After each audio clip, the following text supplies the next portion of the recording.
Hi guys, welcome.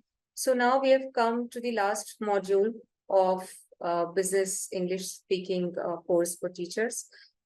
Now let's talk about the technicalities of business English writing. We spoke about speaking. Now we'll speak about writing. What are the technicalities of business English writing? So you need to first of all begin with the basics. Okay, when you're writing, you need to begin with the basics. Of course, it will completely depend on the need analysis also. We have discussed about it in details in our previous videos.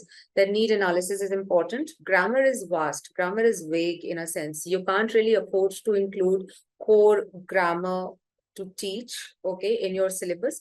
You need to, of course, do your need analysis and figure out what is it that exactly, what is it that's required actually for this group of students that you're going to teach.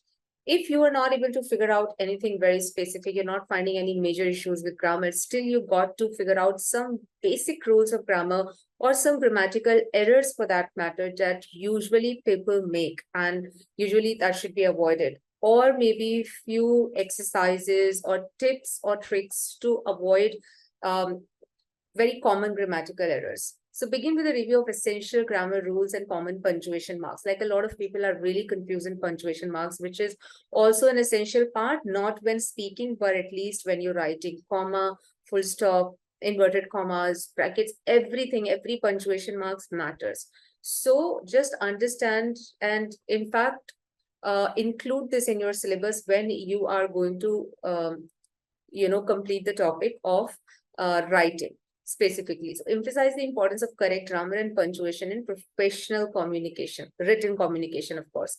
Vocabulary and terminology. Introduce business-related vocabulary. Here you need to introduce business-related vocabulary and industry-specific terminologies for which you may have to also understand their business once if you have never dealt with any such business, okay? If you've never worked before in any such organization, okay? Encourage students to expand their business vocabulary by reading industry articles and reports. So in whatever, let's suppose it's a trading business, it's insurance business, whatever business it is, if they will read articles related to that business, they will definitely find, in fact, you can also do that. You will also find vocabulary because see, it's very obvious. If you'll ask me, even I would not know vocabulary specific to a particular business. Okay, knowing business phrases, business terminologies is a different thing, but vocabulary which is limited, which is targeting specifically to that business, probably not everybody knows if you've never worked in that. So I've worked in IT industry, so I know a lot of jargons and terminologies that are used in IT industry, but probably not in finance, not in insurance, so on and so forth. So you need to really do it yourself as well in order to teach them, and then encourage them to do it on their own, okay, so that they are up to date with the latest vocabulary, with the powerful words that they should use while they're dealing, okay, in their business, and also let them know the importance of it. Sentence structure, which is again, it plays a major role when you are writing. Okay, so teach students how to construct clear and concise sentences. Okay, sentences should be short, not very lengthy sentences. Explain the importance of varied sentence structure.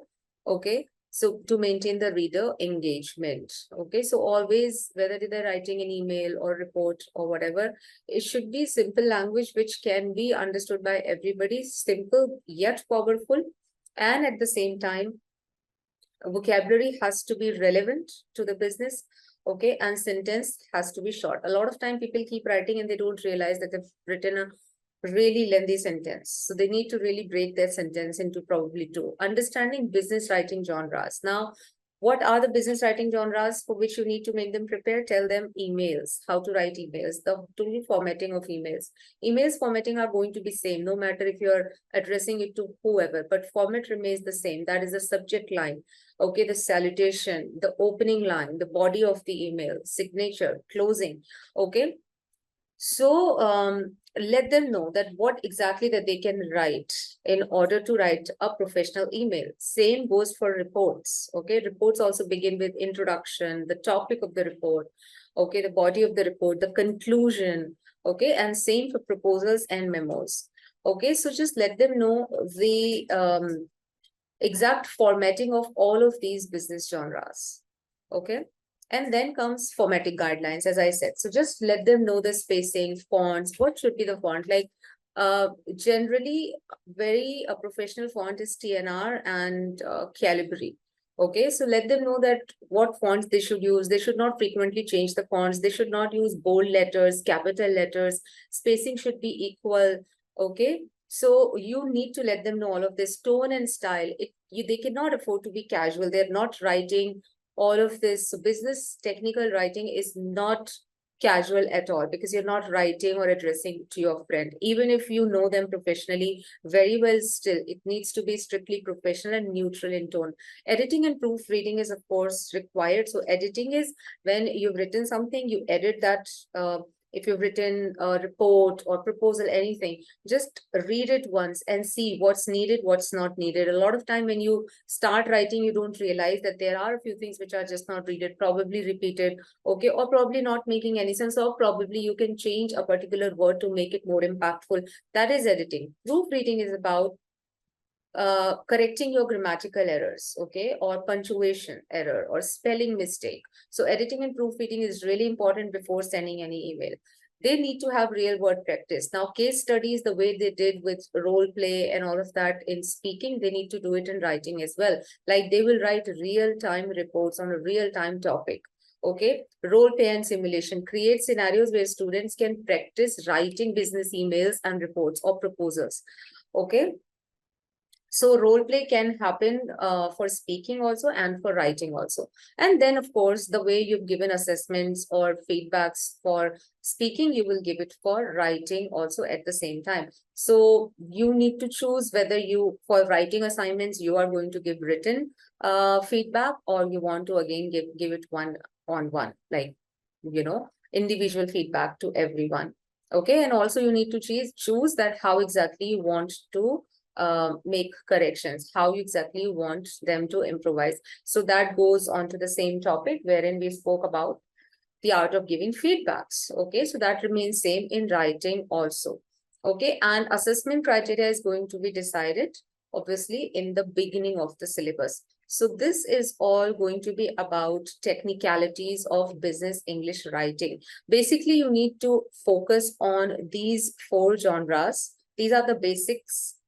In majority of businesses, it's the email. Okay, in a few cases, you'll find chat as well. Okay, wherein businesses are on chat and customers do connect on chat as well. But chats are at times, even if you don't go very professional, yeah, you can't afford to be friendly because they're your customers at the end, but still it's a conversational tone.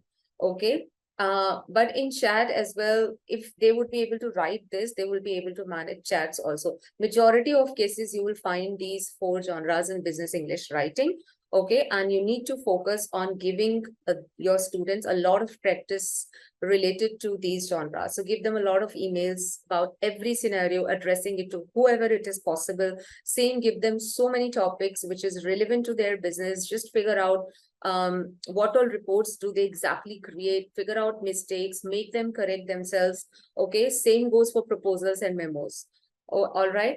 Now, in the next video, guys, we are going to exactly discuss about types and approaches. What approach you will take to train business English writing. So we will learn exactly how to write an email, what to take care, then memos, proposals, and everything.